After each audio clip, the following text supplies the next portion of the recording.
गंभीर सागर जी वर्णी महाराज की जय जय जय। परम पूज्य 105 वरिष्ठ सागर जी महाराज की जय जय जय।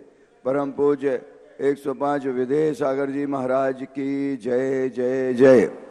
संत श्रोमणी आचार्य गुरुवर विद्यासागर जी महाराज के आज्ञानुवर्ती परम प्रभाव शिष्य तीर्थोद्धारक निर्यापक श्रवण मुनिपुंगव सुधा सागर जी महाराज के सत्संग के परम सानिध्य में शांतिनाथ त्रिलोक तिलक जिनालय के पंच कल्याणक 10 अप्रैल से 15 अप्रैल तक इसी चमत्कारोदय परिसर में होने जा रहे हैं। और इस भव्य पंच कल्याणक में आप अपने परिवार की सहभागिता और अपने कुटुंबों की सहभागिता दर्ज कर सकते हैं। पात्रों का चयन लगभग पूर्ण हो गया है, कुछ ही पात्र शेष हैं। जो भी पात्र शेष हैं उन पात्रों के बारे में आप बोहरीवन कमेटी से संपर्क कर सकते हैं। 9893625600 मनोज जी जैन कोषाध्यक्ष खितौला और 9584543368 प्रशांत जी जैन व्यवस्थापक।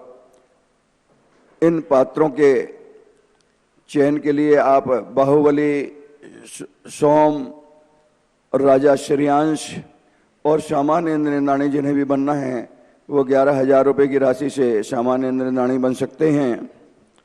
ऐसे इस क्षेत्र से जुड़ने के लिए और भी विविध योजनाएं आपके समक्ष हैं। आप अपनी चंचला लक्ष्मी का उपयोग करते हुए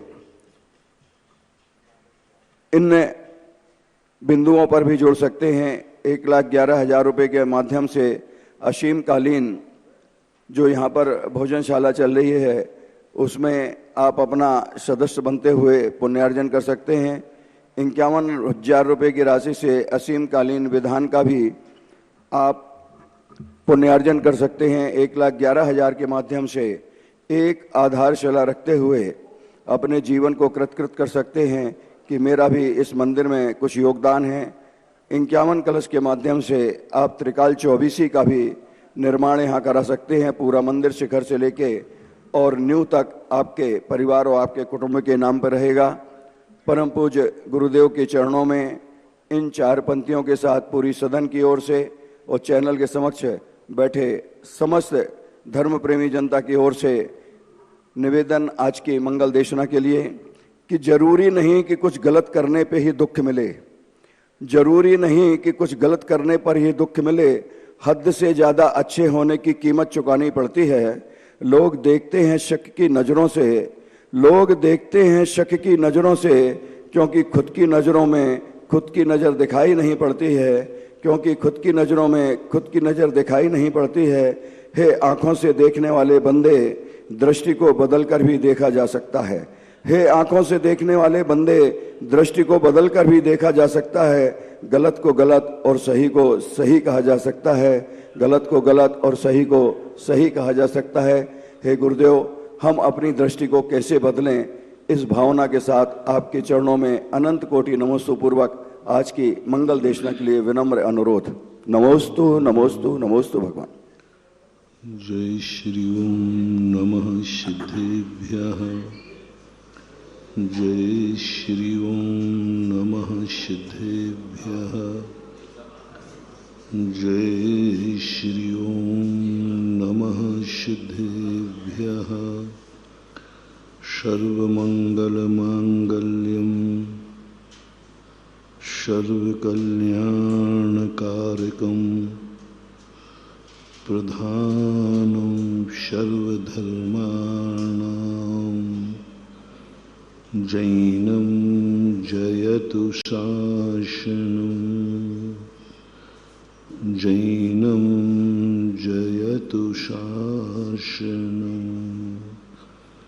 पंच परमेष्टि भगवान की जय जय। आचार्य श्री गुरुवर कुंद कुंद महाराज की जय जय जय। आचार्य श्री गुरुवर विद्यासागर जय जय जय। नवाचार्य श्री 108 समय सागर जी महाराज की जय जय जय। तीर्थोद्धारक निर्यापक समण मुनिपुंग सुधा सागर जी महाराज की जय जय जय। क्षुल्लक त्रय की जय जय जय। नमोस्तु नमोस्तु नमोस्तु भगवान।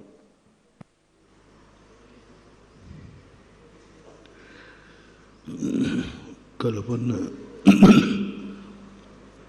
उस बात को समझने का प्रयास किया था कि धर्म एक साधन रूप होता है और एक साध्य रूप होता है। एक उपादेय होता है, एक उपकारी होता है, जिसे दार्शनिक भाषा में, शास्त्रीय भाषा में धर्म एक उपादान प्रधान होता है और एक निमित्त प्रधान होता है। एक में निमित्त और उपादान दोनों प्रधान होते हैं। इस प्रकार की सृष्टि की व्यवस्था को सर्वज्ञ भगवान ने अपने ज्ञान से जाना और संसारी प्राणियों को जो अज्ञानता थी कि कार्य निमित्त से ही होता है, उसका खंडन कर दिया। उपादान से ही होता है, उसका खंडन कर दिया। निमित्त उपादान दोनों से होता है, उसका खंडन कर दिया। तो एक ऐसी व्याख्या की उन्होंने कि व्यक्ति को एक ऐसी रहस्यमयी सृष्टि का स्वरूप सामने आया जो कि आज तक कभी कोई अज्ञानी व्यक्ति नहीं बता पाया। और वो उपादानकृत धर्म की चर्चा अपन ने की थी। उपादानकृत धर्म का जब व्यक्ति को प्रकट हो जाता है तो ये मत समझना कि निमित्त ने कार्य करना बंद कर दिया। निमित्त तो कार्य करेगा, पर निमित्त से उपयोग हट जाता है। सड़क पर गाड़ी चलाने वाला व्यक्ति सड़क को भी देखता है, लेकिन प्लेन और ट्रेन चलाने वाला पटरी को नहीं देखता, सड़क को नहीं देखता, उसको दिखती भी नहीं। वो गाड़ी को देखता है और वो गाड़ी को देखता है कि गाड़ी चल रही है या नहीं। ट्रेन में पटरी की ड्राइवर की तरफ पटरी का ध्यान नहीं देता, इसलिए पटरी का कंट्रोल ड्राइवर के हाथ में न होकर केबिन के हाथ में होता है। केबिन होता है, वो सेट करता है पटरी को कि गाड़ी कहाँ जाना है। ड्राइवर के हाथ में नहीं है। ड्राइवर कहाँ किस प्लेटफार्म पर गाड़ी जाना है, ये ड्राइवर के हाथ में नहीं है। केबिन बनी रहती है, वो केबिन वाला करेगा कि तुम्हें कहाँ जाना है, तुम कौन से प्लेटफार्म में खड़े हो। ये होता है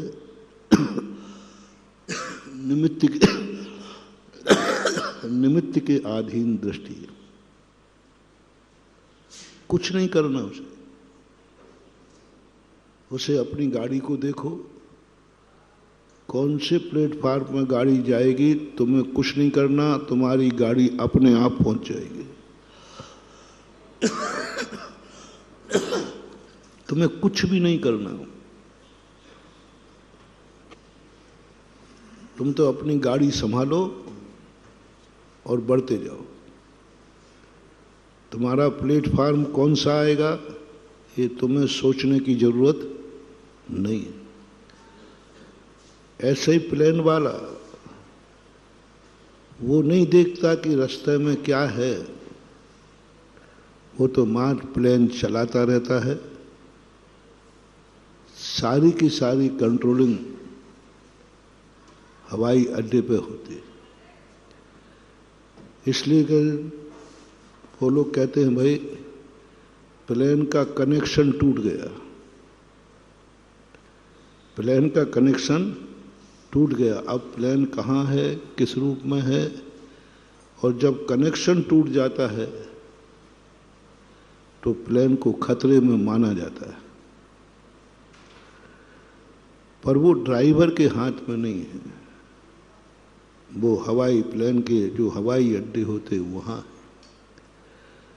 हमारी जिंदगी ये दुनिया भी इन 3 प्रकार से चल रही है। अध्यात्मवादी कहता है मुझे कोई लेना देना नहीं, मैं मात्र अपनी गाड़ी चला रहा हूँ, मैं अपना परिणमन कर रहा हूँ, निमित्त को जहाँ ले जाना हो ले जाए, निमित्त को जो करना हो सो करे, सुख में रखे तो दुख में रहे, मुझे कोई फर्क नहीं पड़ता, लेना ना देना मगन रहना। अभी 3-4 दिन से अपन इसी पर विचार कर रहे हैं। लेना और ना देना और क्या रहना, मगन रहना। लेने दाने वाले व्यक्ति कभी सुखी नहीं हो सकते। हमें किसी से कोई लेना नहीं, किसी से देना नहीं, और मैं मगन रहूंगा। इसका अर्थ है कि तुम निमित्त के बिना रहोगे, तुम्हारे बिना नहीं, मैं मतलब नहीं रखूंगा। ट्रेन का ड्राइवर कहता है मुझे मतलब नहीं है मेरी गाड़ी कौन से प्लेटफार्म पर खड़ी होगी, ड्राइवर को पता भी नहीं रहता। उससे पूछो तो कहता भाई पता नहीं, वो केबिन वाले से पूछो। इसी प्रकार मेरी जिंदगी में क्या है मुझे पता नहीं है। मैं सुख दुख की चिंता नहीं करता, मैं स्वर्ग नरक की चिंता नहीं करता, मैं दिन रात की चिंता नहीं करता, मैं शत्रु मित्र की चिंता नहीं करता। मैं मात्र चिंता करता हूँ अपने उपादान की, अपने जो हमारे हाथ में है वही मेरे लिए चिंतनीय है। और ऐसी कला जो है वो अध्यात्म शास्त्री को आती है। आध्यात्मिक व्यक्ति सब कुछ यही करता है, संसार में रहता है, निमित्तों को स्वीकार करता है, लेकिन निमित्त बुद्धि को हटा देता है, निमित्त दृष्टि को हटा देता है और अपने उपादान की तरफ वो चला जाता है। इसको बोलते हैं समय सार। समय सार पढ़ने वाला व्यक्ति हवाई जहाज के समान है, कुछ मतलब नहीं है, ट्रेन के समान है, और चरणानुयोग वाला व्यवहारी व्यक्ति बस के समान है। बस क्या करती है, ड्राइवर को ही निर्णय करना है कि हमें खड़े कहाँ होना है, हमारी गाड़ी कहाँ ले जाना है, ये निर्णय कोई बताने वाला नहीं। ड्राइवर स्वयं सोचे, स्वयं विचार करे और स्वयं अपनी गाड़ी को खुद साइड से लगावे। कहाँ गाड़ी खड़ना है ये ड्राइवर के हाथ में। ये है व्यवहारी आदमी। व्यवहारी आदमी को दोनों काम देखना है, गाड़ी भी देखना है और प्लेटफार्म भी देखना है, यात्री भी देखना है, सब कुछ उसी के हाथ में है। जमीन का गड्ढा भी देखना है, जहां चाहे वहां रोक लो, जहां चाहे वहां चला दो। पर रास्ता नहीं है तो भी वो अपना नया रास्ता बना सकता है, क्योंकि व्यवहारी आदमी के लिए व्यवहारी आदमी मजदूर के समान होता है। ये रास्ता मजदूरों ने बनाया, दूसरा और बना लेगा। व्यवहार के इतने रास्ते बनाए जा सकते हैं, कुछ भी। यह धर्म करने से रोक दिया, इस मंदिर में जाने से रोक दिया, दूसरे मंदिर चले जाएंगे। ये शास्त्र पढ़ने से रोक दिया, दूसरा शास्त्र पढ़ लेंगे। ये माला नहीं, नवोकार मंत्र नहीं आ रहा, हम दूसरा माला फेर लेंगे। व्यवहार में कुछ नहीं। इस तरह जैसे तुम्हारे कमाई के साधन होते हैं ना, कितने तरीके से धन कमाया जाता है, कितने रास्ते हैं कमाने के, कितने रास्ते, अनगिनत रास्ते हैं। भिखारी से लेकर के कंपनी तक धन कमाने के रास्ते हैं। लेकिन खाने का रास्ता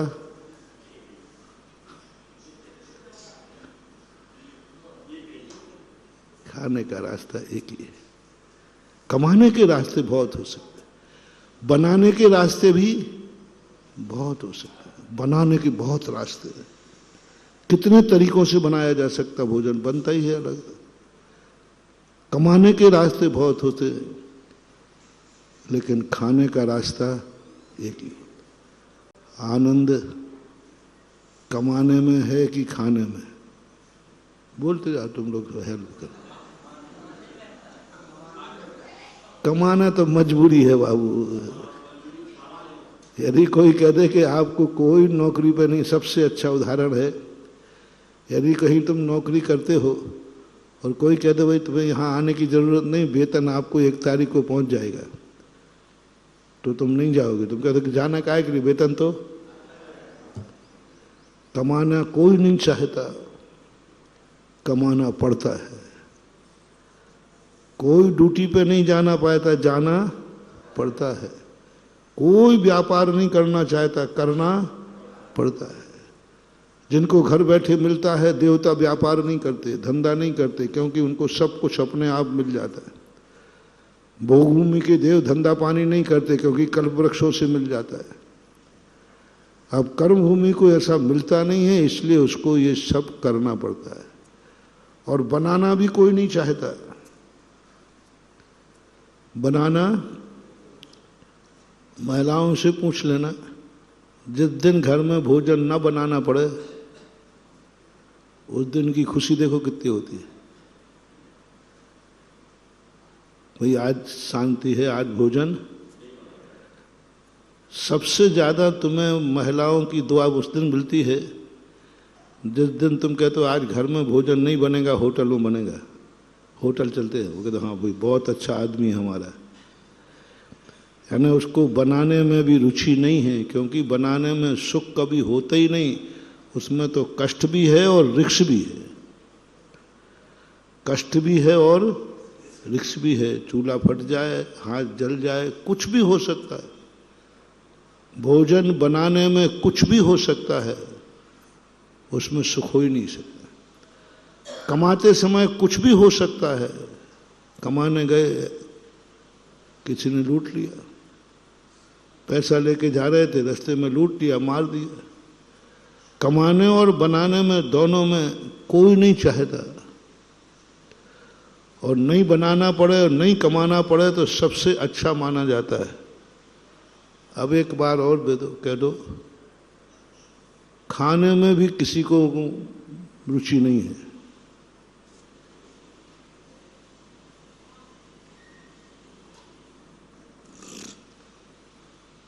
यदि खाना नहीं पड़े तो, हमने तीनों में पूछ रहा हूं, यदि कमाना नहीं पड़े और बिना कमाए मिल जाए तो आपका क्या राय है?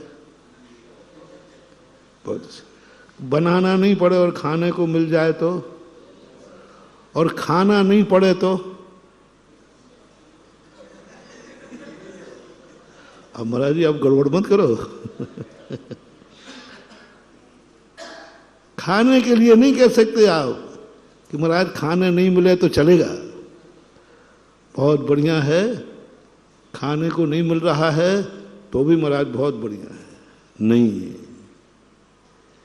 कमाने नहीं मिले तो चलेगा, बनाने नहीं मिले तो चलेगा, लेकिन खाने को मिल जाए तो हमारे लिए कोई भी ऐतराज। खाने के लिए तो कमाते हो, खाने के लिए तो बनाते हो। ऐसा ही समय सार अध्यात्म भोजन खाने के समान है। हम लोग भी साधु, हम लोग साधना करते नहीं हैं, करना पड़ता है। मुनि बने नहीं हैं, बोलो तो चिंता मत करो, बनना पड़ा है। मूल गुण पालते नहीं हैं, पालना, क्योंकि इसके बिना कोई दूसरा रास्ता नहीं है। जिस बिना नहीं जिन राज सीजे, तू रुलो जग कीच में, एक घड़ी मत बिशरो करो, आयु यम मुख बीच में। क्योंकि बिना मुनि बने बिना कल्याण होने ही नहीं, तो बनना पड़ा। 28 गुण पाले बिना कल्याण होने ही नहीं, इसलिए करना पड़ा। बिना पिछी के हमारा संयम पलने वाला नहीं, इसलिए पिछी लेना पड़ी। और बिना पिछी के यदि हमारा संयम पल जाता तो नहीं लेते, तीर्थंकर नहीं लेते। पिछी कोई शौक से नहीं ली जाती। तीर्थंकर पिछी कमंडल नहीं लेते, क्योंकि उनके पैर से कभी कोई जीव मरता ही नहीं है और उनको मलमूत्र कभी होता ही नहीं है। पिछी कमंडल की जरूरत ही नहीं। पिछी कमंडल अनिवार्य नहीं है, पिछी कमंडल लेना मजबूरी है। 28 मूल गुण का पालन करना जरूरी नहीं है, मजबूरी है। बाहुबली ने दीक्षा ली, ले साहब ध्यान में बैठ गए, कोई समिति नहीं पाली, कुछ भी नहीं पाला। अंजन चोर तो और इतना ज्यादा कुछ भी नहीं किया। अंजन चोर ने कुछ भी नहीं, पिछी कमंडल भी नहीं लिया बड़े आदमी ने, कुछ भी नहीं। दीक्षा ली, स्टेज पर बैठा है अभी, और बस महाराज ने सोचे कि अभी आंख खोले तो पिछी कमंडल दूं, अभी इसको उपदेश दूंगा, समझाऊंगा, क्योंकि चोर रहा है तो थोड़ा कहूंगा, देख आहार को जाना तो कोई चोरी मोरी करके मत आ जाना, क्योंकि आदत बुरी बला है। आदत बुरी होती है ना। सब समझाते बैठे रहे और अंजन चोर उसी दीक्षा स्थल पर कपड़े उतारने के बाद ध्यान में बैठा। चुटकी बजाती 5000 धनुष ऊपर उठ गया और देवता आ गए, बोले अरहंत भगवान की जय। गुरु कहते मैंने तो मुनि बनाया था, मैं तो मुनि के संस्कार किए थे, मैं तो मुनि दीक्षा दी थी, इसके तो अरहंत की जय बोल रही है। बनाया मुनि था, बन गया अरहंत, क्या गजब। मुनि बनाया था, मुनि महाराज के संस्कार किए गए थे, दीक्षा के संस्कार किए गए थे। वो दीक्षा के संस्कारों में ही केवल ज्ञान पा गया। कैसे आत्मा है, दीक्षा के संस्कारों में केवल ज्ञान पा गया। केवल ज्ञान के लिए उसने कुछ भी नहीं किया, एक उपवास नहीं किया, एक तप नहीं किया, 28 में कुछ नहीं पाला। कैसे गुरु ने दीक्षा दी और कैसे उसने दीक्षा ली, अभी तक खोजना बहुत कठिन हो रहा है। कैसे थे वो गुरु जिसके दीक्षा के संस्कार दिए और वो अरहंत बन गया, और कैसा था वो शिष्य दीक्षार्थी। गुरु दीक्षा दे रहे हैं और वो अरहंत परमेष्टि बन रहा है, एक में एक छोटी सी दीक्षा में, और अरहंत बन गया। ये सब जितने भी बाहरी क्रियाएं हैं, ये की नहीं जाती हैं, करना पड़ता है, क्योंकि इसके बिना कोई भी मार्ग है नहीं। और जो है तो वैसा तुम्हारी ताकत नहीं। लेकिन समय सार जो है वह करना नहीं पड़ता है, करना चाहता है। भोजन करना नहीं पड़ता तुम लोगों को, भोजन करना चाहते हो। कमाना चाहते नहीं हो, कमाना पड़ता है। बनाना चाहते नहीं हो, बनाना पड़ता है। और खाना भोजन महाराज करना नहीं चाहते, वो तो खा रहा हूं, हाँ खा रहे। बनते हुए तो मुंह में लाल टपक रही है, कब खाऊं। डॉक्टर मना कर रहा है, फिर भी ओवरडोज चल रहा है। भोजन किया नहीं जाता, करना नहीं पड़ता, किया जाता है। ऐसा ही मोक्ष मार्ग में महानुभाव समय सार की अनुभूति करना नहीं पड़ती, समय सार की अनुभूति की जाती है। बुद्धिपूर्वक की जाती है, लगन पूर्वक की जाती है, उसके लिए तो जरूरी है। पिछी कमंडल हो कोई जरूरी नहीं, वो तो लेना पड़ रहा है। 28 गुण हो कोई जरूरी नहीं, वो तो लेना पड़ रहा है। सब व्यवहार है, व्यवहार किया नहीं जाता, करना पड़ता है। और निश्चय में ऐसा मत बोलना, निश्चय करना नहीं पड़ता, निश्चय किया जाता है। वही तो सब कुछ है, उसी के लिए तो सब कर रहे हैं, खाने के लिए ही तो सब कमा रहे हैं, बना रहे हैं। समय सार वो दशा कब प्रकट होगी जब उपादान कृत हमें कुछ नहीं देखना, जब कुणदि भाव मादा कत्ता सो होदि तस्य भावस्य निश्चय दो व्यवहारो पुग्गल कम्मान कत्तारो। हमारी जिंदगी ऐसी हो जाए कि हमें पटरी मटरी कुछ नहीं देखना, कहाँ जाना है कहाँ रुकना है हमें कोई मतलब नहीं। हमें तो अपनी गाड़ी को चलाने से मतलब है कि ट्रेन चल रही है कि नहीं चल रही, कहाँ जाना है मुझे पता नहीं। वो केबिन वाले से पूछो, मुझे मालूम नहीं। मुझे तो इतना मालूम है कि मेरी गाड़ी चल रही है, होशपूर्वक चल रही है, और मैं अपने आप में जागरूक हूं। ट्रेन का ड्राइवर कहता है कि मैं जागरूक हूं, तो जागरूक तो है, बताओ किस प्लेटफार्म पर गाड़ी रुकेगी। ड्राइवर कहता है ये तो मुझे मालूम नहीं है, भी नहीं मालूम है, भी नहीं मालूम किसी भी ट्रेन। क्योंकि कभी कभी प्रतिदिन जिस प्लेटफार्म पर रुक देते, कई बार वहां पर दूसरे पे कर देता है, और यहाँ घोषणा कर, भाई साहब आज की गाड़ी फलाने प्लेटफार्म पे आएगी, प्लेटफार्म बदल दिया, और ड्राइवर को मालूम नहीं है। ड्राइवर में जब गाड़ी देखी बोले ये प्लेटफार्म तो बदल गया, उसके हाथ में ही नहीं।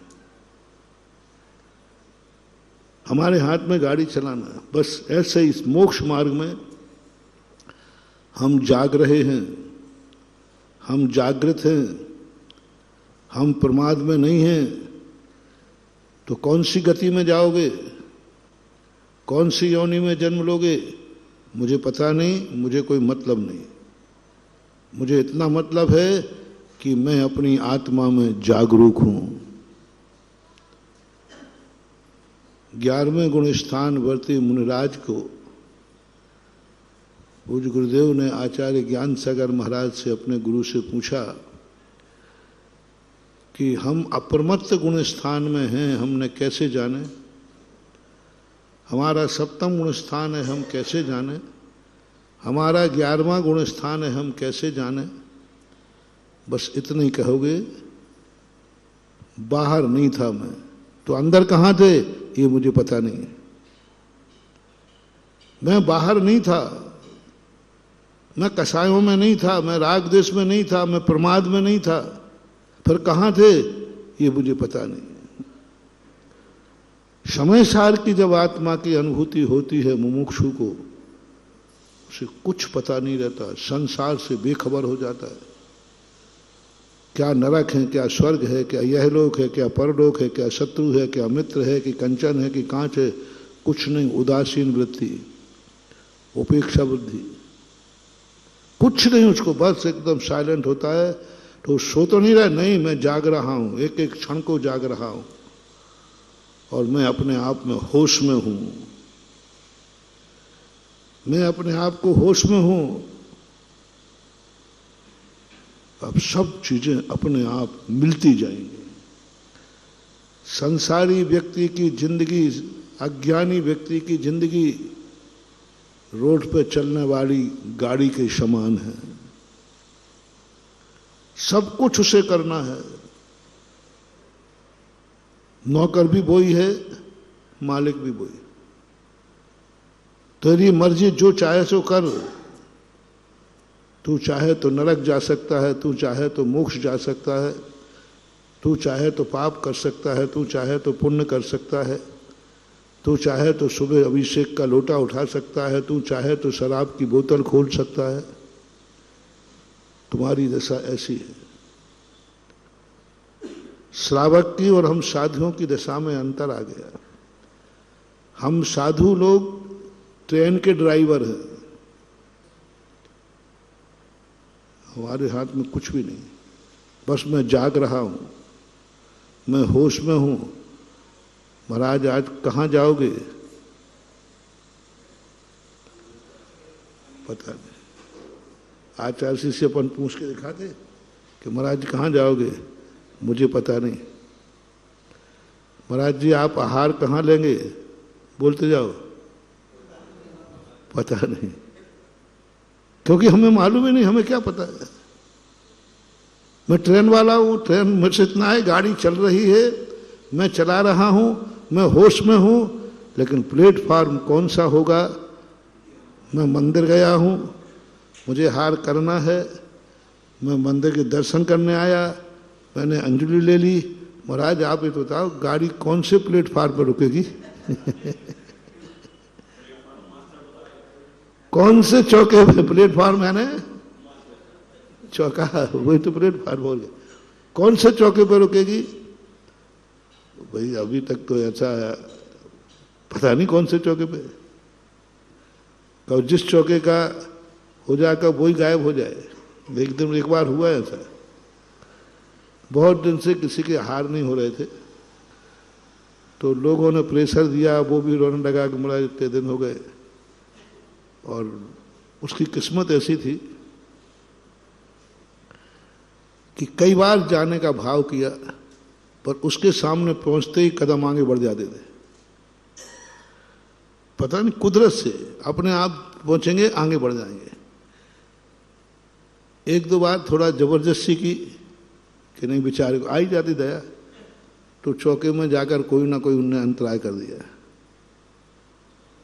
अब कहा, दूसरे एक दिन महाराज ने सोचा आज हम विधि यही लेते हैं,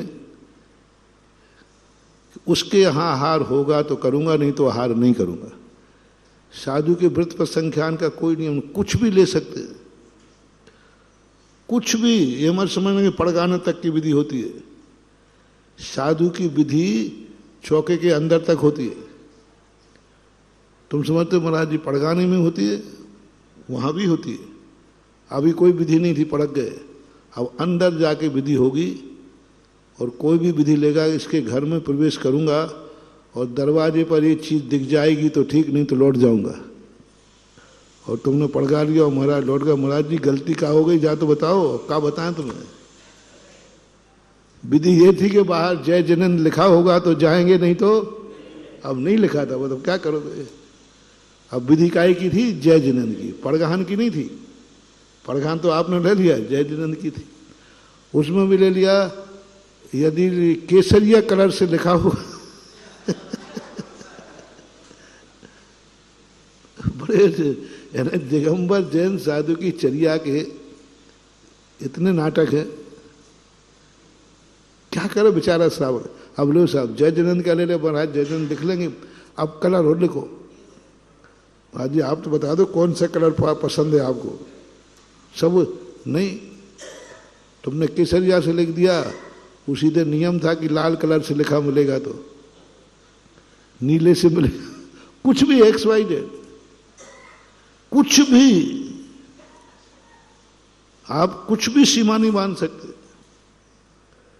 इसके दरवाजे पे जाते इसके किवाड़ कैसे होंगे। यदि ये किवाड़ होगा, उसमें कुंदा यदि पीतल का होगा यदि कुंदा किवाड़ में पीतल का होगा तो आहार ग्रहण करूंगा, नहीं तो नहीं करूंगा।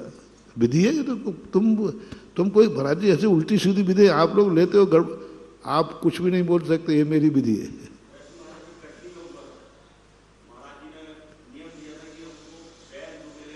हाँ बता रहा कुंदे का ले लिया। अब अंदर जाते तुम, अब कोई अभी यहां तक कुछ नहीं था। पूजा में सबसे पहले अर्घ्य कोई बालक चढ़ाएगा कि बूढ़ा चढ़ाएगा कि महिला चढ़ाएगा, कुंवारी कन्या चढ़ाएगी, कौन सबसे पहले अर्घ्य चढ़ाएगा। पूजा बराबर हो रही है, लेकिन पूजा किसने बोली, अर्घ्य किसने चढ़ाया। हर किसी कुमारी कन्या ने चढ़ाया कि विवाहित ने चढ़ाया कि बूढ़े ने चढ़ाया कि बच्चे ने चढ़ाया, कुछ नहीं। अब वो धोती भी कौन से कलर की पहने हैं, इस कलर का कपड़ा होगा तो चलो यहाँ। अभी कोई विधि नहीं थी मान लो किसी की, आहार को जब वो दिखाएंगे थाली में तो सबसे पहले ये चीज दिखाएगा तो आहार करूंगा, नहीं तो नहीं। अब कौन सी चीज महाराज, कोई भरोसा नहीं, कोई भरोसा नहीं। कुछ भी नमक दिखाएगा तो करूंगा, मिर्ची दिखाएगा तो करूंगा, सब्जी दिखाएगा तो करूंगा, कुछ भी दिखाएगा। कोई मान लो यहां तक भी विधि नहीं है, पहले शुद्धि कौन बोलेगा, पहले शुद्धि कौन बोलेगा, वो नियम हो गया। अब चलो यहां तक भी नहीं, आहार को खड़े हो गए, सबसे पहले अंजलि में फलानी चीज देगा तो आहार दूंगा, नहीं तो बैठ जाऊंगा। अब बताओ, उन्होंने ले लिया नियम ऐसी चीज का कि सबसे पहले अंजलि में क्या बना लो, ऐसी चीज बनाओ जो तुम देते ही नहीं। सबसे पहले अंजलि में दही देगा तो आहार करूंगा। अब बोलो भैया, सबसे पहले अपने यहां का दो जात जल देते हुए परंपरा ये सबको देते, घबराना नहीं, अभी हम नहीं ले रहे हैं हमारी इतनी ताकत नहीं है। ये विधि वज्रसम नाराज संघनधारियों को ली जाती है, जो मासोपवास कर लें, सालों के उपवास कर लें, लेकिन उनको चर्या में कोई फर्क पड़ने वाला नहीं है। आज ऐसी विधि लेने का निषेध किया है, आदेश दिया है। एक आध दिन को ले सकते हैं, दूसरे दिन बदलना पड़ेगी। 2 दिन की शक्ति है तो 2 दिन को ले सकते हैं, तीसरे दिन बदलना पड़ेगा। तेला करने की शक्ति है तो 3 दिन के लिए ले सकते, चौथे दिन गुरु आदेश दे सकते हैं। तुम्हारे पूछ नहीं सकते तुम्हारी विधि क्या थी, आदेश दे देंगे जो भी विधि थी उसको बदल दो, क्योंकि संघनन का अवाह प्राण घात हो सकते हैं। मालूम नहीं मिले। अब बताओ, आज तक बताओ दुनिया में कहीं सबसे पहले बैठते ही दही परोसते क्या? बागड़ में, बुंदेलखंड में कहीं नहीं। मैं तो सारे भारत में घूम के आया, कहीं नहीं परोसते। और विधि क्या थी? अब ये विधि कब मिलेगी? ऊपर जाओ, बता दो महाराज, कहीं नहीं मिलने वाली। कोई कोई अकल ही नहीं काम आएगी, काम ही नहीं आएगी महाराज। तो वो विधि, अब वहां तक विधि है, क्या दिया? अब अभी तक कोई विधि नहीं मारो। बीच आहार में विधि है। इतने ग्रास लेने के बाद व्यक्ति ये देगा तो फिर करूंगा, नहीं तो वहीं बंद कर दूंगा। तो अभी ग्रास 5 ग्रास 10 ग्रास मान लो जितने की है कि पहले 10 ग्रास भोजन दूंगा और 10 ग्रास के बाद फलाना व्यक्ति यह आहार देगा तो उसके आगे करूंगा, नहीं तो उतनी लेके बैठ जाऊंगा। अब बताओ, तुम्हारे तो प्राण निकल जाएंगे। महाराज खड़े हुए, तुमने कुछ देना चाहा, महाराज बैठ गए। महाराज गलती तो बताओ क्या है, क्या बतावे? बाल चंदा हो तो दिखा दे, जीव चंद आया हो दिखा दे। ये तो तप है, ये दिखाया नहीं जाता। बताओ, एकाएक 10 ग्रास लिए और महाराज ने अंजी छोड़ के बैठ गए। महाराज जी गलती क्या होगी, इतना तो बता दो। इतना तो तुम्हारी इच्छा होती है कि नहीं कि महाराज जी बाल आ गया था, जीव आ गया था, कोई विकल्प आ गया था, बाहर से कोई आवाज आ गई थी, किसी से कुछ तो बताओ। क्या बताएं? बताने लायक है नहीं। आज नियम ही ये था। और ये कह नहीं सकते कि मैंने 10 ग्रास के बाद ये चीज देते थे तो मैं करता आगे। विधि बताई नहीं जाती। कोई अवध ज्ञानी सर्वज्ञ भगवान बता देवे तो वो बात अलग है।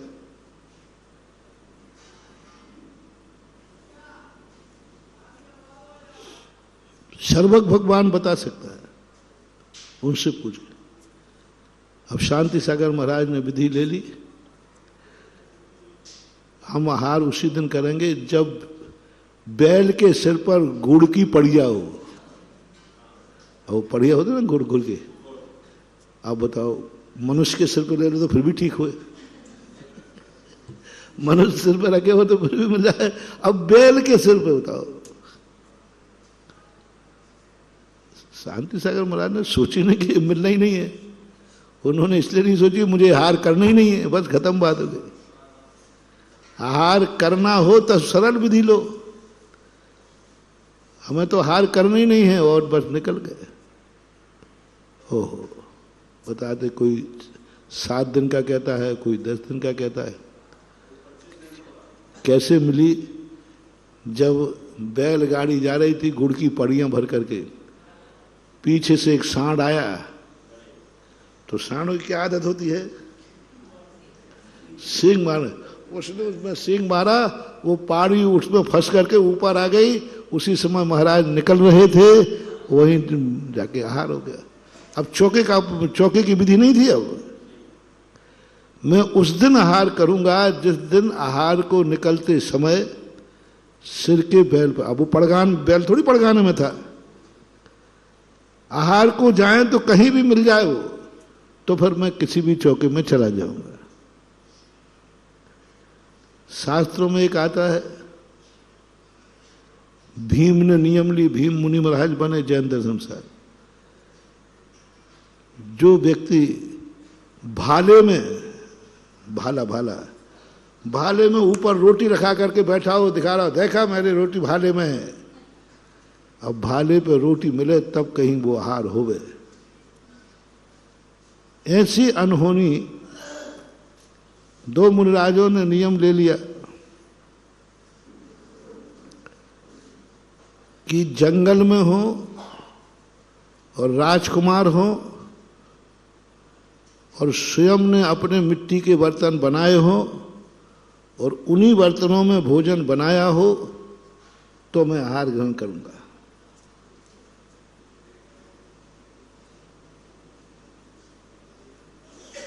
अब उनको मालूम नहीं था। कल्पना करो, यदि राम लक्ष्मण को वनवास नहीं होता तो महाराज को क्या होता, क्या होता, कल्पना करो। तो मैं तो ये सोचता हूं, ये सब गड़बड़ कराने वाले महाराज लोग हैं, इनका पुण्य तेज होता है। इनने विधि ऐसी ले ली और महाराज का पुण्य इतना तेज है कि उनका पुण्य कहेगा रामचंद्र जी वनवास चलो, और रामचंद्र जी ऐसे वनवास जाएंगे नहीं तो कैकई का दिमाग खराब करो। अब कैकई भी जल्दी दिमाग खराब करने वाली नहीं है, वो भी ज्ञानी थी। मंत्रा तैयार करो, मंत्रा नहीं बिगड़ती तो कैकई नहीं बिगड़ती, कैकई नहीं बिगड़ती तो रामचंद्र जी को वनवास नहीं होता, वनवास नहीं होता तो महाराज जी का क्या होता, ये बताओ। अब देखो, कहीं का तुक्का कहीं जुड़ रहा है। आज तक कभी इस बार दृष्टि गई कि महाराज के पुण्य ने रामचंद्र जी को वनवास दिलाया। सबकी दृष्टि किस पे है? कैकई के कारण वनवास हुआ, मंथरा के कारण वनवास हुआ। अंत में ये कह दो भाई, मंथरा थी, दासी थी, इसकी कुबुद्धि से सब कारण हैं, लेकिन कुछ कारण ऐसे हैं महानुभाव जो हमें करने से। मुनिराज का पुण्य है, वे मुनिराज बिना हार के, इनका लाभांतराय कर्म का इतना तीव्र क्षय उपशम है, इसका तीव्र क्षय उपशम है कि जो नहीं होना है वो भी होके रहेगा।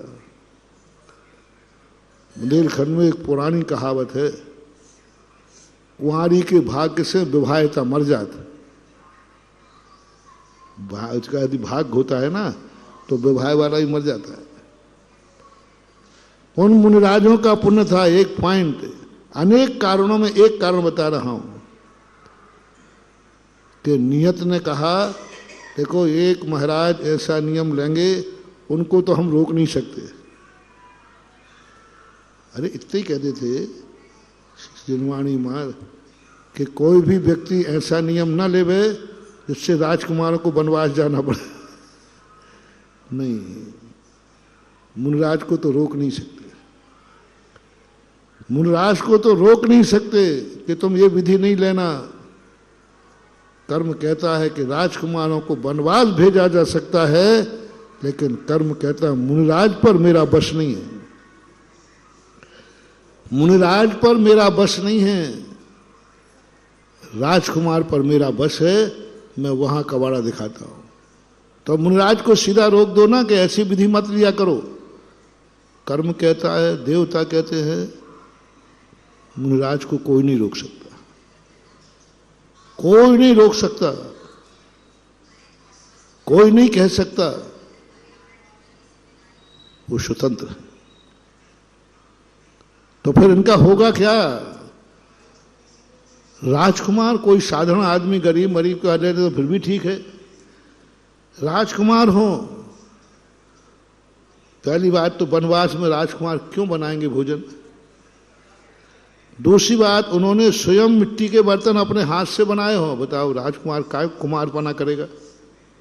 मिट्टी के बर्तन काय को बनाना राजकुमार को? वशिष्ठ जी गुरु जानते थे, उन्होंने बर्तन बनाना इसलिए नहीं सिखाए कि जिससे ये खाने पीने का सामान कर दें। गुरु जानते थे कभी यह बर्तन सिखाना किसी मुनिराज के आहार दान का कारण बन सकता है। वे गुरु जानते, कोर्स में था, तुम्हें भले 10 पुत्रों के लिए कुमार के बर्तन बनाना सिखाना पड़े, सिखा दो, लेकिन महाराज को नहीं रोक सकते आप। महाराज तो विधि लेके निकलेंगे, आपको कुमारों के लिए बर्तन बनाना सिखा दिए। और बर्तन स्वयं बनाए हो, बने बनाए, कुमार के यहाँ के नहीं कुमार के बने बनाए नहीं, स्वयं बनाए हो और उस बर्तन में भोजन बनाया हो तो हम आहार ग्रहण करेंगे, अन्यथा नहीं करेंगे। निकल गए महीनों वर्षों बस, लेकिन कर्म ने सब व्यवस्था कर रखी है। कर्म ने कहा एक महाराज ऐसा नियम ले रहे हैं, लेंगे, तो वो कर्म गया कैकई के दिमाग में घुसा। कैकई का दिमाग, मंथरा के दिमाग में कर्म गया। पहले कर्म कहाँ गया? सीधे बड़े आदमी के पास नहीं जाता, छोटा मोटा व्यक्ति। मंथरा का दिमाग किया, कैकई का किया, फिर दशरथ का किया, फिर रामचंद्र जी से कहा देखो तुम गड़बड़ मत करना, नहीं तो कोर्ट केस कर दो, जिद नहीं करना, जैसी आज्ञा मिले तुम चुपचाप चले जाना। रामचंद्र चले गए और एक कथन, ओहो, गजब का कथन किया पूज्यवर रविशरण आचार्य महाराज ने। जब महाराज के आहार हो गए, महाराज चले गए, तो लक्ष्मण कहते भैया मजा आ गया, मजा आ गया, जीवन धन्य हो गया, बहुत आनंद आ गया, बहुत आनंद आया, मजा आ गया, धन्य हो गया।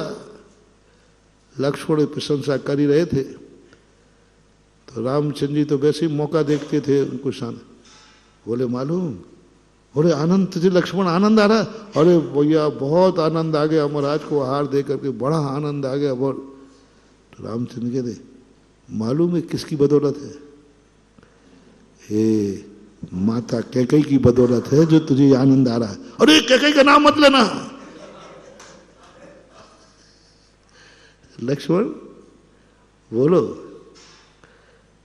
कैकई यदि वनवास नहीं भेजते तो जो आनंद आता। दोनों दर्शनों में प्रसंग आया है। तो पिताजी पे नाराज हो रहा था कि पिताजी ने ऐसी स्त्री की बात क्यों मानी। बोलो, यदि पिताजी माता कैकई की बात नहीं मानते तो क्या ये आनंद आता? बोले नहीं आता। याद कर बचपन की चीजें। स्कूल में जब तुझे बर्तन बनाना सिखाते थे तो तुम कहता भैया ये बर्तन बनाना क्यों सिखा रहे हैं, ये लकड़ी बीनना क्यों सिखा रहे हैं? अपना इनसे क्या लेना देना है? जाओ लकड़ी बीन के लाओ, जाओ कंडे बीन के लाओ, चाहो भोजन बनाना सीखो, जाओ बर्तन बनाना सीखो। तो लक्ष्मण हमेशा रामचंद्र जी से कहता, भैया ये गुरु को बताओ कि हम राजकुमार हैं, राजपुत्र, राजनीति सिखाए, तलवार सिखाए, ये क्या बर्तन बर्तन बना घंटों खराब करता है। रामचंद्र जी कहते, लक्ष्मण मैं गुरु से नहीं कह सकता, डॉक्टर और गुरु से अपनी इच्छा अनुसार कभी चीज नहीं लेना, नहीं तो विनाश होगा। डॉक्टर से अपने अनुसार दवाई नहीं लिखवाना। तुम डॉक्टर साहब ये दवाई लिख देना, नहीं, नियम करो। डॉक्टर के अनुसार दवाई खाने से स्वस्थ होंगे कि अपने अनुसार? हाँ, डॉक्टर के अनुसार दवाई खाना पड़ेगी। हाँ, डॉक्टर को पहचान लो अच्छी तरह, वो तुम्हें छूट है, लेकिन डॉक्टर साहब ये दवाई कड़वी है, खाना पड़ेगा। यहां तक कि जहर भी है, जहर भी है, जहर कैसे पी जाओ? नहीं, पीना पड़ेगा, डॉक्टर ने दिया है, डॉक्टर ने दिया है। कभी भी अच्छे डॉक्टर से अपनी मर्जी की दवाई मत लिखवाना, और गुरु से कभी ज्ञान अपनी मर्जी से मत लेना, कभी नहीं लेना। मुझे ये ज्ञान दे दो, मुझे ये पढ़ा दो, मुझे इस पर प्रोत्साहन दे दो, मुझे इसका रास्ता दो, नहीं। गुरु पढ़ाते समय जो पढ़ाएं, जैसा पढ़ाएं, वैसा पढ़ना चाहिए, ज्ञान की सिद्धि हो जाएगी। और तुमने अपने अनुसार दवाई ली और तुमने अपने अनुसार ज्ञान लिया, वो ज्ञान तुम्हारी जिंदगी में काम नहीं आएगा, बल्कि नुकसान करेगा। मां से कभी अपने अनुसार भोजन नहीं बनवाना। तुम्हारे मन माफिक भोजन मिल सकता है होटल में, कहां मिल सकता है? जैसा चाहो वैसा बना लो, ऑर्डर दो। बहुत अच्छी बात आ रही महानुभाव, प्रसंग में आ रहा है, अलग से तो आएगा नहीं, प्रसंग में आ गया।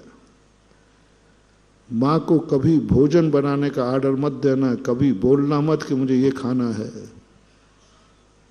होटल में खाओगे तुम, मांग के ये बना दो, ये करो, ये ऑर्डर है। होटल में खाने वालों बीमार पड़ोगे, क्योंकि होटल वाला कुछ नहीं जानता तुम्हें अच्छा क्या है बुरा क्या है। तुम तो ऑर्डर करो, मरो सो मरो, खाओ सो खाओ, ऑर्डर है। मां को कभी ऑर्डर मत देना, कभी मां से मत कहना ये बनाना। जाओ जिंदगी में नियम ले लो, मां जो खिलाएगी वो खाऊंगा। जहर खिलाएगी तो कौन है? बस मां को पहचानो, मां जो खिलाएगी वो खाएंगे।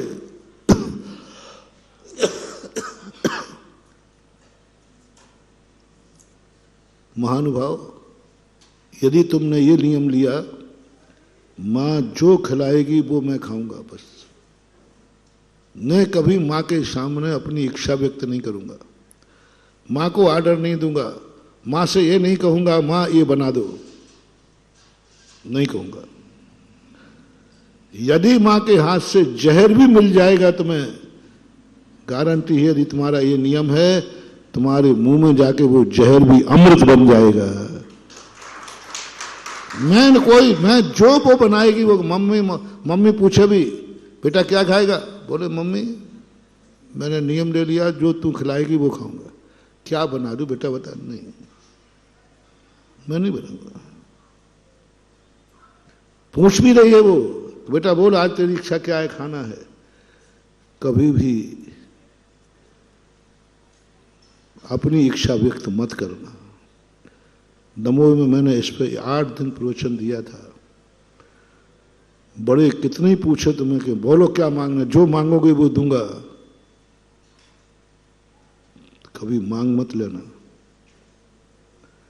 भाव भी मत करना। भगवान है, गुरु है, माँ बाप है, किमिक्षक वरदान कभी मत लेना। कोई तुम्हें देवता कहे कि मैं एक वरदान दे रहा हूं, तू जो मांगेगा वो मिलेगा, कभी मत लेना ये वरदान, कभी भूल के मत लेना। कुछ ख्वाहिश रख लेना। मां पूछे भी कि बेटा बेटा बता क्या खाएगा, मुंह मत खोल देना, मुंह मत खोल देना। एक ही शब्द कहना, मां जो तू बनाएगी। हम लोगों को देखो, ऐसे ही नहीं हमारी मां ने। तुम लाख पूछ के दिखाओ महाराज जी क्या खाओगे, क्या इच्छा है आज, पूछ के तो देखना एक आधार, कोई बात नहीं। तुम्हारे प्यारे श्रावक हो ना, तुम्हारा भाव है कि महाराज जी का भोजन अच्छा होना चाहिए। महाराज को क्या पसंद है, चलो अपन महाराज से पूछ लेते, जिनसे तुम्हारी ज्यादा निकटता होती उनसे आप लोग यही करते हो। बोलो यार क्या खाओगे, बोलो, ये तो अपना घर है, यहाँ बताने में क्या फायदा, क्या कोई नुकसान तो है नहीं। अपने यहाँ तुम बताओ, अरे तुम बता, पूछने के पहले ही कह देते हो, तुम तो भट्ठा आदमी हो। पूछने के पहले ही कहते हो साहब ये बना लेना। सब जगह नहीं कहते हो, जहां तुम्हारा घर हुआ होता है, मां से तो कहते ही हो। 100% लोग अपने घर में भिखारी बनकर के भोजन कर रहे हैं, और 100% कितने कितने परसेंट मान लो मुझे पता नहीं है, कितने परसेंट लोग हैं जो घर में अपने मन माफिक भोजन बनवाते हैं घर में। कितना परसेंट मानो? एक व्यक्ति बताओ जिसने अपने घर में कभी अपने मन माफिक भोजन नहीं बनवाया हो, नहीं कहा हो आज मुझे यह खाना है।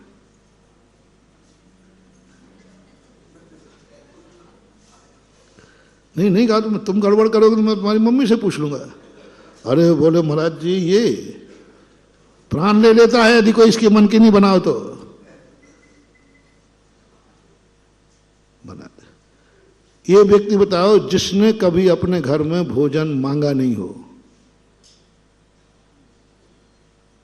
रोटी लाओ, मुझे पानी लाओ, मुझे खाने को दो, जिसने कभी अपने घर में मांगना नहीं पड़ा हो, ऐसा भाग्यवान व्यक्ति बताओ। सब भिखमंगे बैठे, बताओ। घर में और भिखारी, घर में और भिखारी कैसा है तुम्हारा है? रिश्तेदार में और भिखारी। अरे पराये दरवाजे भिखारी बनना पड़े तो बात समझ में आती है, तुम अपने खुद के दरवाजे भिखारी बने और तुम्हें कौन बचा पाएगा भिखारी बनने से? खुद के दरवाजे भिखारी बन बैठे हो। कोई परदेश में हो, कोई पराये घर में हो, वहां कोई जानता नहीं हो, पहचान नहीं हो, वहां तुम्हें भीख मांगना पड़े तो बात समझ। महाराज जी यहाँ कौन पहचानता है, कौन पूछता मुझे यहाँ हमारा कौन बैठा है?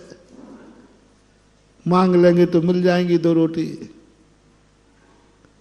बोलो तुम लोग घर में मांग रहे हो कि नहीं? घर में भिखारी, मां के सामने भिखारी, पत्नी के सामने भिखारी, बिटिया के सामने भिखारी, बहन के सामने भिखारी, रिश्तेदार में गए ससुराल में भिखारी, ननिहाल गए तो ननिहाल भिखारी, जहां देखो वहीं भिखारी है। और अपनों के सामने जब जब भीख मांगना पड़े, जाओ तुम्हारी जिंदगी में एक बार ऐसा मौका जरूर आएगा जब तुम्हें भिखारी पने का दर्शन करना पड़ेगा, क्योंकि तुमने अपनों के सामने भीख मांगी है, अपनों के सामने याचना की है।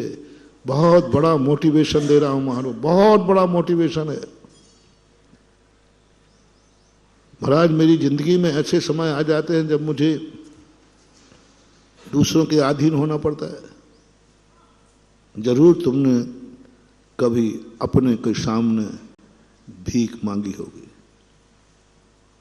बहुत बड़ा मोटिवेशन। घरों में नियम करो, हम घर में भिखारी नहीं रहेंगे, हम मांग के रोटी नहीं खाएंगे घर में। हम अपनों के जो जो अपने हैं वहां हम मांगेंगे नहीं मांगेंगे, क्योंकि ये अपने हैं, क्योंकि मां है। और माताओं बहनों से मेरा कहना है, यदि तुम घर की महिलाएं हैं तो अपनों को मांगने के पहले उनको दे देना, वो मांग ना पाए। अपनों को भीख में रोटी मत खिलाओ, अपने को भेंट की रोटी खिलाओ, बुला के खिलाओ। हम एक संस्मरण सुनाए, एक कथा सुनाते हैं कि एक बार कृष्ण जी कहीं बचपन में खेलने जा रहे थे, नंदगांव में थे, तो यशोदा, नहीं जाएगा तू, पहले रोटी खा, दूध पी ले पहले। तो कन्हैया कहते हैं, मम्मी तुम लोगों के नाटक समझ में नहीं आते, रोटी मुझे खाना है, भूख मुझे लगना है, जब भूख लगेगी तो मांग लूंगा मैं, तू क्यों चिंता कर रही है, तू क्यों चिल्ला रही है, तेरा चेहरा क्यों उतर रहा है? अरे मैं भूख पालक हूं, भूख लगेगी तो मैं तो चिल्ला के मांगूंगा, भूख लगेगी मैं आ जाऊंगा। ओहो, यशोदा मैया ने कन्हैया को छाती लगा के कहा, बेटा क्या बोला? जब तुझे भूख लगेगी तब तू मांग लेगा, तब मैं दूंगा। मेरा कन्हैया भिखारी बेटा नहीं है, मेरा कन्हैया राजा बेटा है, राजा।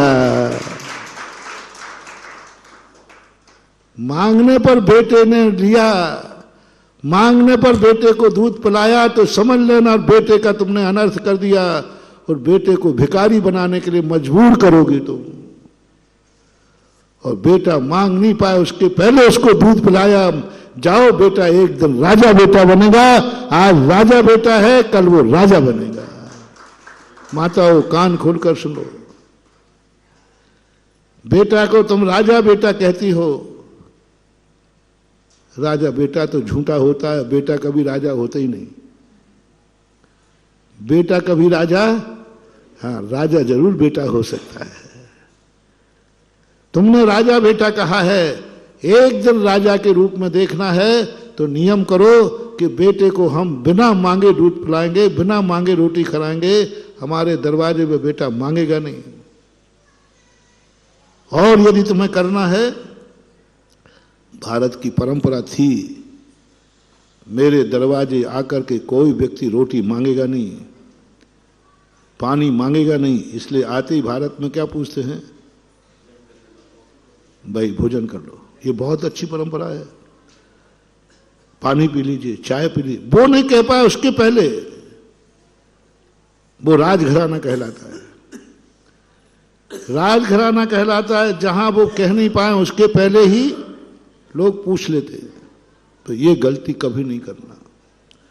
पैसे के संबंध में दोनों सुने, दुनिया से भीख मांग लेना, कहीं भी जाओ भीख मांग लेना, पापा से कभी भीख मत मांगना, पापा पैसा दे दो।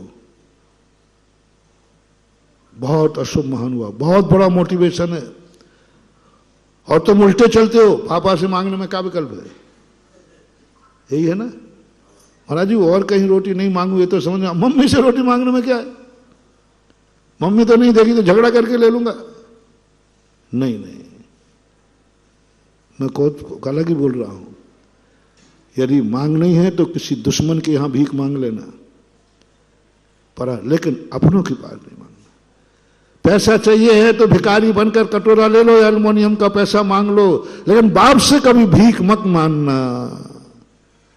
बाप से कभी भीख मत मांगना, 1 रुपया मत मांगना, भूखो मरो तो मर जाना। मां से रोटी मत मांगना, कितनी जरूरत पैसा हो, पापा से तो नहीं मांगूंगा। नहीं, पापा का पैसा भीख में नहीं मिलेगा, ये नियम कर लेना। लेकिन जरूरत हो तो मैंने कह दिया ना, पड़ोसी से मांग लेना, दुश्मन से मांग लेना। एल्युमिनियम कटोरा लेकर बाजार में निकल जाना, मिले माए, और बाप के यहां अरब रुपया रखा है, अरबपति बाप है, करोड़ रुपया लगा है। करोड़ रुपया होने के बाद भी बाप से 1 रुपया नहीं मांगना। जरूरत पड़े तो एल्युमिनियम का कटोरा लेकर भिखारी बन जाना। भिखारी बनना अशुभ नहीं है, और बाप से मांगना सबसे बड़ा अशुभ है। क्योंकि तुम्हारा वो बाप है, बाप से मांगना पड़े। पिताओं से मेरा कहना है कि बेटे को मांगने पर तुम देते हो, तुम बेटे के दुश्मन हो। सही पिता वो है कि बेटे के मांगने के पहले उसको खर्चा दे दो। बेटे को चिंता नहीं करना पड़े, बाहर जा रहा है घूमने, पिता कहे ले पकड़ पैसा ले जा। पापा मैंने तो मांगे ही नहीं। अरे तू राजा बेटा है, भिखारी का बेटा थोड़ी है कि मांगने पे दूंगा। बिना मांगे। फॉर एग्जाम्पल रामायण, रामचंद्र जी को राजगद्दी देने का प्रसंग आया। तब रामचंद्र जी कहते हैं पिताजी अभी तो मेरी शादी होकर ही आई है, हम तो अभी बच्चे हैं। बड़े बच्चा शादी के योग्य जब होता है, पिताजी की उम्र क्या मान लो, हैं? 20 साल 25 साल का तो शादी, और बेटा 25 साल का हो गया, 40-45 साल, यही मानो ना अंदाज लगभग। उस समय की उम्र बहुत बड़ी होती थी। 40-45 साल की उम्र के, दशरथ की उम्र बहुत बड़ी थी, समझाने के लिए कह रहा हूँ। 45 साल की उम्र थी रामचंद्र जी की, 20 से 25 साल मान लो आज के समय पे। उस समय लाखों थी, पर समझाने के लिए। शादी होकर आई है और पिताजी ने राजगद्दी का तिलक का मुहूर्त निकाल दिया। रामचंद्र जी पिताजी क्या कर रहे हैं आप? कोई अभी बूढ़े हो गए हो क्या? अभी युद्ध जीत के आए हो, युद्ध से जीत करके आए थे दशरथ जी। अभी आपकी उम्र क्या है? आप क्यों ये कर रहे हो? और पिताजी अभी मेरी उम्र क्या है? अब आप कल्पना कीजिए, रामचंद्र जी के यहाँ कोई संतान नहीं हुई थी, तो शादी के बाद कम से कम कितना टाइम लगता था? 1-2 साल तो लग जाते, है ना। रामचंद्र की 25-26 साल की उम्र हो गई, इससे ज्यादा। तो रामचंद्र कह दिया पिताजी क्यों? क्या मैंने चाहा है? क्या मैंने कभी इच्छा की है? कहीं ऐसा तो नहीं कि आपको लगा हो कि बेटा चाह रहा? नहीं मारा पिताजी मैंने। दशरथ जी कहते राम तू भली किसने महान है, लेकिन मैं भी तेरा बाप हूं। तू मेरा राजा बेटा है, मैं आर्यपुत्र हूं। आर्यपुत्र बेटे का परिणाम ना हो पाए उसके पहले राज तिलक कर दे, उसका नाम होता है आर्यपुत्र। और दुनिया में कैसे वे बाप होते हैं? बेटा सोचता है कब मरे। कई ऐसे बेटे हुए जिन्हें बाप को मारना पड़ा, छोड़ने को तैयार नहीं। बेटा कहता है कब छोड़ेगा? जब मैं खुद बूढ़ा हो जाऊंगा। ये तो छोड़ ही नहीं रहा, मेरा बाप मर है नहीं रहा, राजगद्दी छोड़ नहीं रहा। कितने बेटों ने ऐसे अपने पिता को मार करके राजगद्दी ली है इतिहास के नहीं? क्यों है इतिहास? क्यों है इतिहास? क्योंकि बेटा सोच रहा है कि मेरी उम्र निकली जा रही है, तो राजगद्दी छोड़ने को तैयार नहीं है, मार डालता है। बेटे को राजगद्दी पाने का भाव आ जाए, बेटे के पिता को मारने का भाव आ जाए, बेटे के पिता भाव आ जाए कि पिताजी कब राजगद्दी छोड़े। सुन लो रे बाप लोगों, तरस जाओगे बेटे का मुंह देखने के लिए, और मिलेगा तो कोई ऐसा जन्म जन्म का दरिद्र मिलेगा कि तुम्हारे 56 करोड़ की दीनारें होंगी, उसके जन्मते ही सब स्वाहा हो जाएगा, तुम रोड पे आ जाओगे। ऐसा बेटा मिलेगा तुम्हें, क्योंकि बेटे को ये भाव करना पड़ा कब मरे ये, कब छोड़े ये, छोड़ ही नहीं रहा। आर्यपुत्र दशरथ कहते नहीं राम, यही तो हम लोगों की विशेषता है कि बेटा के भाव राजगद्दी पे बैठने के ना हो पाए, उसके पहले ही बैठा। क्या आदर्श आज आपके घरों में हो रहा है कि नहीं? कितने लोग बाप लोग हैं जो अभी संपत्ति अपने कब्जे में रखे हैं, फिर दोस्तों से चर्चा करते रहते हैं, मेरा बाप छोड़ते ही नहीं, वो दे ही नहीं रहा, करें क्या। और कई लोग तो ये कहते हैं भाई तेरा धंधा पानी, अरे भैया वो बाप वो ताला लगा के जाता है, दुकान से उठने के पहले ही तिजोरी का ताला लगाता है। अब वो बेटा क्या होता है, किस दिन पापा चाबी छोड़े, अब वो इंतजार कर रहा है। पिता की चाबी चुराने का बेटे में भाव आ गया तो बाप ने ही बेटे को चोर बना दिया। गलती मत करना, अच्छे बेटों की बात कर रहा हूं। तुम्हारा बेटा यदि व्यसनी हो, जुआड़ी कबाड़ी हो तो बात नहीं कह रहा हूं। बेटा अच्छा है तो मांग नहीं पाए, सिद्धि होगी सिद्धि।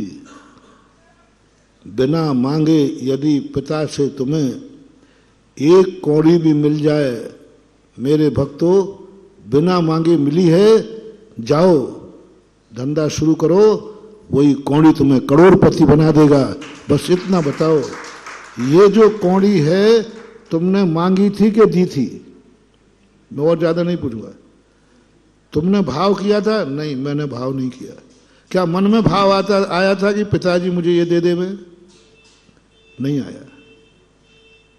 कभी दूसरे से कहलवाया था क्या? बोले नहीं कहलवाया, मैंने भाव ही नहीं किया था। पापा ने खुद कहा बुला करके, बेटा ये पकड़, ये तेरी पूंजी है, चला जा, गिनना मत, झोली फैलाना ना।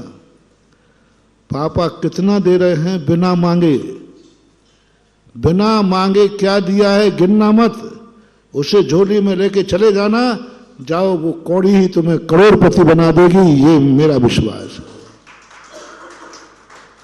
और मांग करके, झगड़ा करके, खरी खोटी सुना के तुम पूरी संपत्ति भी लिखवा लेना, जाओ तुम जिंदगी में कभी सुखी नहीं रह पाओगे। सुनो रे घर घर के नरक बनाने वाले भिखारियों, आज ये घर घर की कहानी है कि नहीं बोलो? और तुम बाद में चले जाते हो हमारे पास, महाराज कोई मंत्र दे दो, कोई सिद्धि नहीं है। मेरे पास कोई मंत्र तंत्र नहीं है, और जो मंत्र तुम्हें देते हैं वे ठगे जाओगे तुम। इसलिए मैं प्रवचनों में इतने अच्छे मंत्र दे रहा हूं, इन मंत्रों के सामने नमोकार मंत्र भी फैल हो जाएगा बेटा। नमोकार मंत्र की माला फेरते फेरते तुम कंगाल हो जाओगे। बस तुम्हें एक नियम लेना है, हम पिताजी से कुछ मांगेंगे नहीं, मांगने का भाव नहीं करेंगे। तो महाराज जी फिर वो नहीं देंगे तो हमने तो इतने तक कह दिया, भीख मांग लेना, और क्या कहूं। दो नौबत आई, या तो पापा कह रहा है तू मुझसे मांग ले, और मांग ले तो पापा कुछ भी दे देंगे, पक्का है, ऐसे निकृष्ट नहीं है। तू मांग के देख ले, पापा तू जो मांगेगा वो देंगे, तुझे बहुत चाहते हैं। और नहीं मांगोगे तो कौड़ी नहीं मिलेगी, और एल्युमिनियम का कटोरा रखा है भीख मांगने के लिए। तो मैंने पहले ही कहा, मेरा प्रवचन मेरे भक्तों के लिए है, दूसरे लोगों से नहीं कह रहा हूं मैं। मेरे भक्त बेटों से कहना है, तुम पैसा तो चाहिए ही है, मान लो इतनी अनिवार्यता है कि बिना पैसे के काम चलेगा नहीं, और पापा से मांगे तब मिलेगा, और नहीं तो मुझे एल्युमिनियम कटोरा लेकर चौरा भीख मांगना निकलना पड़ेगा। तो मेरे भक्त से मेरा कहना है, एल्युमिनियम का कटोरा लेकर भीख मांग लेना, और तू मुझे भीख मांगते दिख जाए। क्यों भैया, क्यों भी? और महाराज जी आपने नियम दिया था पापा से मांगना नहीं, तो तेरे पापा की बात खूब कहता। महाराज जी आप भूल गए, उस समय जो मैं आशीर्वाद दूंगा बेटा, 7 जन्म तक नहीं खा पाओगे, इतना वरदान मिलेगा। तेरा बाप करोड़पति हो तो भीख मांग रहा? हाँ भाई साहब, आपने कहा था अपनों से नहीं मांगना। बहुत बड़ी चीज महान हुआ, पिताओं से कह रहा है मेरा, मांगने मत दो बेटे से। बेटा मांगेगा तो दे दूंगा, नहीं मांगेगा तो दे दूंगा, नहीं, कभी मत बोलना। कभी बेटे के इंतजार मत करना। तुम पिता नहीं हो, बेटे के दुश्मन हो। जो अपने दरवाजे ही बेटे को भिखारी बनाना चाहे तो बेटा मांगे तो दे दूंगा, उसने मांगा ही नहीं, उसने मांगा ही नहीं तो मैंने दिया नहीं। ये परंपराएं खत्म करो। बेटे ने रोटी मांगी ही नहीं, मैंने खिलाई नहीं। माता पिताओं से कहना है जो तुम्हें देना है अपने बेटों को, अपने परिवार को बिना मांगे दो। जो तुम्हारे पास है, नहीं देना है तो मैं जबरदस्ती नहीं कर रहा हूं, नहीं देना है तो कोई जबरदस्ती नहीं, लेकिन देना है तो अपना व्यक्ति है तो बिना मांगे दो।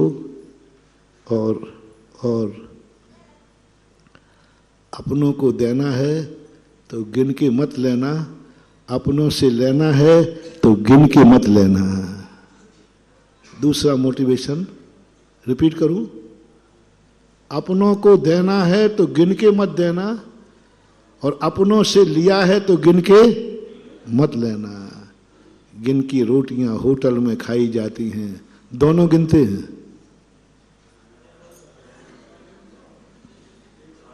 बोलो, होटल में दोनों गिनते हैं कि नहीं? खिलाने वाला भी गिनता है और खाने वाला भी गिनता है। इसका नाम है होटल। घर को होटल बना रखा है? नहीं मानो। घर के लोगों से, मेरा महिलाओं से कहना है, घर में यदि तुम रोटी खिलाओ, चाहे बेटा हो, चाहे पति हो, चाहे भाई हो, चाहे रिश्तेदार हो, कभी गिन करके मत खिलाना। गिन मत लेना किसने कितनी खा ली है। यदि तुम्हारे मन में, खिलाने वाले के मन में ये भाव आ जाए कि बेटे ने कितनी खा ली, पति ने कितनी खा ली, भाई ने कितनी खा ली, अब महाराज को बोले तो महाराज ने कितनी खा ली। तुम श्रावक नहीं, तुम बाप नहीं, तुम होटल वाले हो जो अपनों की रोटी गिन रहे हो। इसलिए ध्यान रखना, होटल में साबुत रोटी परोसी जाती है और माँ कभी साबुत रोटी नहीं परोसती, तोड़कर परोसती है।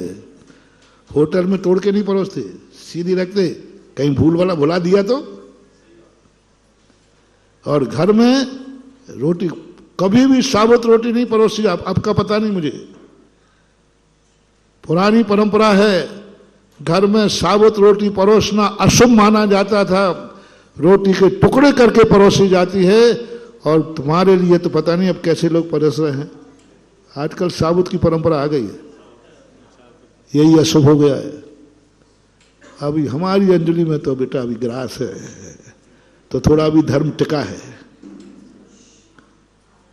कभी नहीं देना, गिन के नहीं देना। अपने बेटे को पूंजी देना है, गिन के मत देना।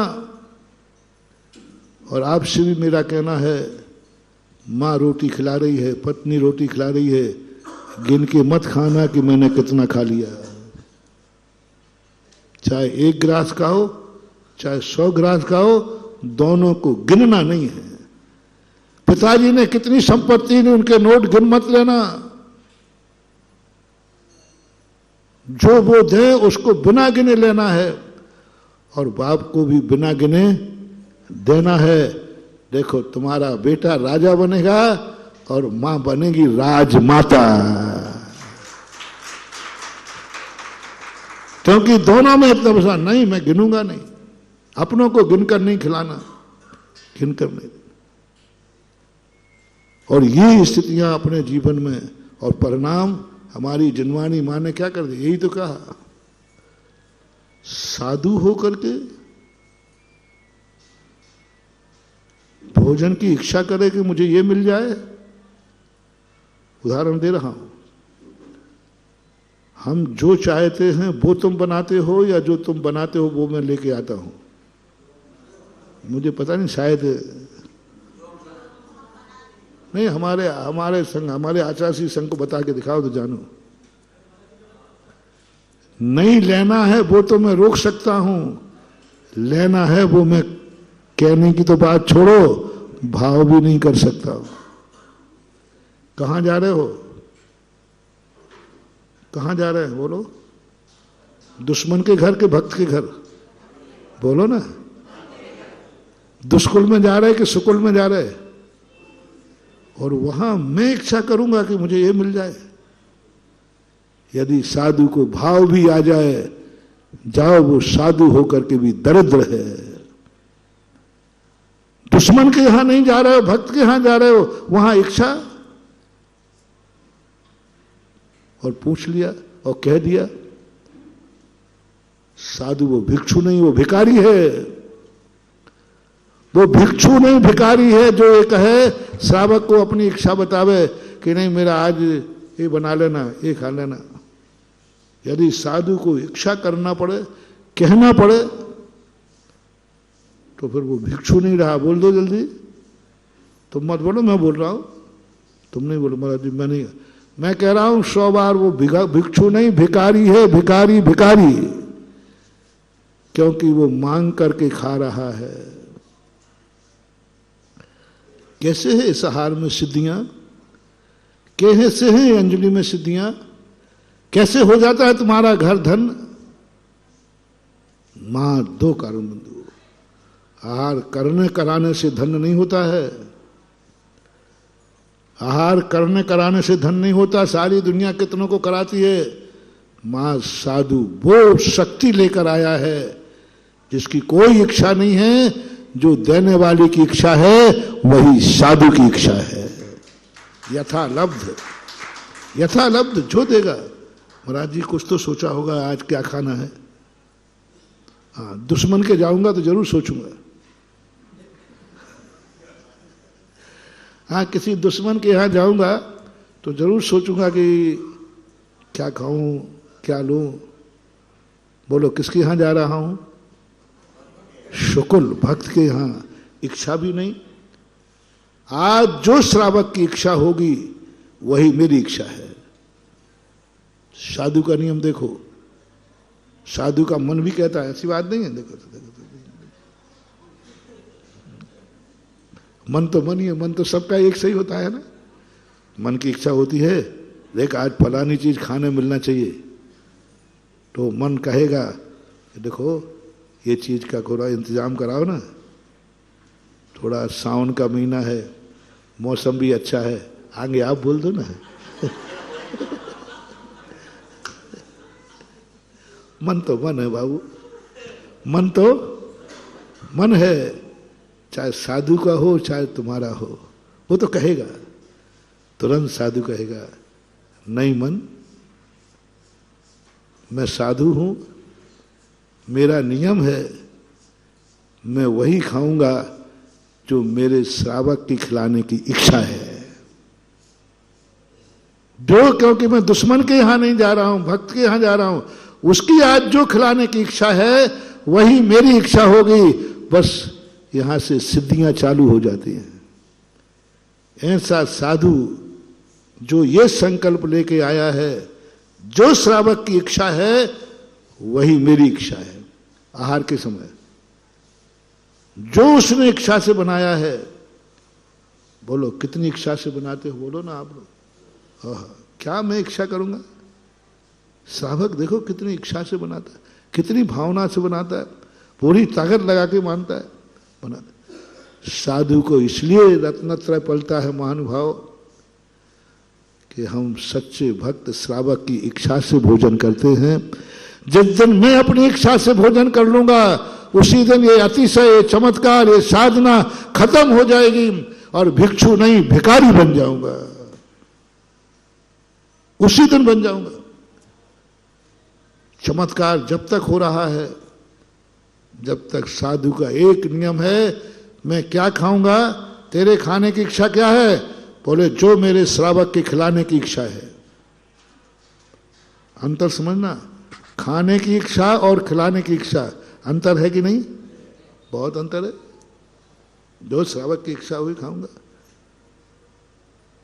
मौन जाओ, मौन भेज दिया। कोई दुश्मन के यहां जा रहा है, अरे भक्त के जा रहा है, दो बातें करते हुए जाओ ना। अरे भाई कोई दुश्मन के जा रहा हो तो मौन ले लो, दोष बात है जो मौन। भक्त के जा रहे हो बढ़िया बोलो, बोलते खाते जाओ। अपनों के बीच में मौन रह के खाना अच्छी बात नहीं है। और आजकल तो फैशन बन गया, सारी चर्चाएं कब होती हैं और सारे झगड़े भी कब होते हैं? बस आज किसी से बात करना, आज आओ साहब चाय पे आओ, बातें करेंगे,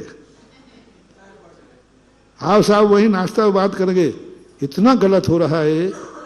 और हमारे शास्त्रों में लिखा है, आर्य पुत्र कभी भोजन के समय ना खिलाने वाला बात करेगा ना खाने वाला बात करेगा। 7 मौनों में एक मौन आया है, भोजन करते समय अपनों और अपने जब भोजन कर रहे हों तब दोनों का मौन होना चाहिए, ये है सिद्धि। खाने वाले का भी मौन और दोनों को मौन रहना चाहिए। किस समय? और बोलो आज क्या हो रहा है? सबसे ज्यादा किचकिच कब होती है? भोजन। और झगड़े भी कब होते हैं? और जो भोजन के समय थोड़ा भी झगड़ा हो गया, वह भोजन तुझे अभिशाप देगा। रे मेरे सामने तुम झगड़ा कर रहे हो, जाओ एक एक दाने को तरसोगे और ऐसी बीमारी होगी कि खाने के भी लाले पड़ जाएंगे तुम्हें। इसलिए भोजन के समय हमारी जनवाणी मना कहाँ जा रहा है? आहार के लिए। किसके यहाँ? भक्त के यहाँ। मौन लेके जाना, मौन लेके जाना, इशारा भी मत करना। थाली को भी देखने का अधिकार नहीं है। थोड़ा यूं कर दूं, जब तुम आहार दे रहे ना, हम देख भी नहीं सकते, क्योंकि हम मालूम है जैसे ही देखूंगा तो सब महाराज जी उसकी तरफ देख रहे हैं, इसका अर्थ नहीं। अंजलि देखो, अंजलि में आने के बाद तुम्हें देखना है उसने क्या बनाया, क्या देगा। अंजलि आ जाए, आप अंजलि की देखो, अब एक गिलास तुम्हारा है। इसलिए होती हैं साधु के आहारों में सिद्धियां। जहां साधु आहार कर जाते हैं वहां अन्नपूर्णा हो जाती है, वो अन्न धन हो जाता है। क्योंकि साधु ने मांगा नहीं, साधु ने इच्छा की नहीं, जो खिलाया वो दे दिया। और तुम भी खिलाते समय गिनना नहीं, महाराज ने कितना खा लिया, महाराज गिनना नहीं गिनते हो। कह रहा हूं साधु के लिए भी कहा, तुम भी गिनकर नहीं खाना। 32 गिलास कहा है, वहां तक तो अपन पहुंच ही नहीं पाएंगे। बस तुम तो ये देखो तुम्हें कितना जरूरी है, कितना तुम्हारे लिए साधना में साधक है। बस जैसे तुम्हें लगे कि भाई अब मुझे नहीं चाहिए, बंद कर दो। ये मुझे साधना में बाधक है, उसको लेना बंद कर दो, लेकिन गिनना नहीं। श्रावक का दिए हुए आहार को गिनना नहीं, साधु को आहार देते समय गिनना नहीं। साधु से कभी इच्छा नहीं पूछना, और साधु अपनी इच्छा न बतावे। श्रावक की जो इच्छा है, जैसे मैंने मांगा, ये यदि आपके घरों में चालू हो जाए तो वही चमत्कार होगा जो साधु के। इस कार्यक्रम के पुण्यार्जक थे श्री कंवरलाल जी महावीर प्रसाद जी, पाटनी, मदनगंज, किशनगढ़, राजस्थान।